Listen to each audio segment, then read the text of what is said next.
بسم الله الرحمن الرحيم كسر وجهنا قدامنا waa like tasoo jiran ka ku shubtay subscribe si aad uga daawada kuwaad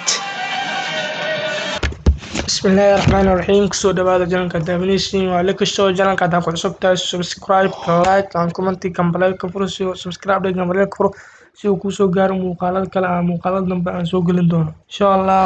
channelkan waxa lagu soo bandhigi doonaa sheekooyin xigmadooyin waxtar u leh bulshada Soomaaliyeed iyo challenge aad u qosol badan sheekada xigmad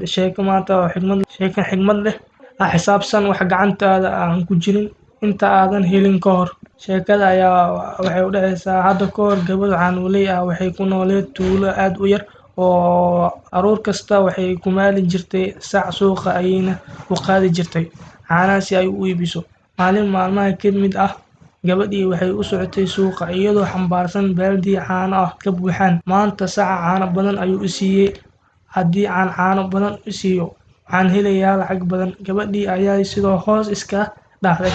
iyadoo aad u faraxsan lacagtaas waxaan ku gadan doonaa digaagad waxayna dhalaysaa ukumo markay ukumuhu fiiqmaan waxay noqonayaan digaagad aad u badan gabadhii weli fikirkii ayay sii wadatay markii ayaan ukumuhu suuqa geynayaa waxaan ku iibinayaa lacag fiican lacagtaas ayaan digaagad badan ku iibsan doonaa digaagad badan waxay isiin doonaa ukumo badan waxay heli doonaa lacag badan markaas ayaan taajir noqonayaa sidaas iyadoo niyadda iska leh ayaa waxaa taakeeyay dhagax weyn kuftay caanihii ay suuq watay wayna ka taateen xigmadda sheekada ayaa ah ha xisaabsan ukumahaaga iyagoo aan weli fiiqmin